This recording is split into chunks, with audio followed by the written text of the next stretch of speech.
প্রিয় নবী হজরত মুহাম্মদ সাল্লাল্লাহু আলাইহি ওয়াসাল্লামকে স্বপ্নে দেখা নিঃসন্দেহে অনেক বড় সৌভাগ্যের বিষয়। জুমার রাতে বৃহস্পতিবার দিবাগত রাত।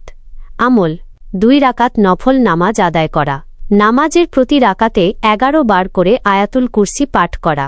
নামাজের প্রতি রাকাতে 11 বার করে সূরা ইখলাস, কুল হুয়াল্লাহু আহাদ পাঠ করা। সালাম ফিরানোর পর দরুদ শরীফটি 100 বার পাঠ করা। আল্লাহুম্মা সাল্লি আলা সাইয়্যিদিনা মুহাম্মাদিন নাবিয়িল উম্মিহি ওয়া আলা আলিহি ওয়াসহাবিহি ওয়াসাল্লিম। স্বপ্নে দেখার জন্য আরও কিছু বিষয় জরুরি। অধিক পরিমাণে দরুদ পাঠ করা। সুন্নত পালন, জীবনের প্রতিটি ক্ষেত্রে তাঁর সুন্নাতের পরিপূর্ণ অনুসরণ করার চেষ্টা করা। ফরজ ইবাদত, ফরজ ইবাদতগুলো হক সহকারে যথাসময় ও সঠিকভাবে আদায় করা। পবিত্রতা, ঘুমানোর আগে অজু সহকারে পবিত্র হয়ে বিছানায় শয়ন করা। তওবা, শেষ রাতে উঠে তওবা করা।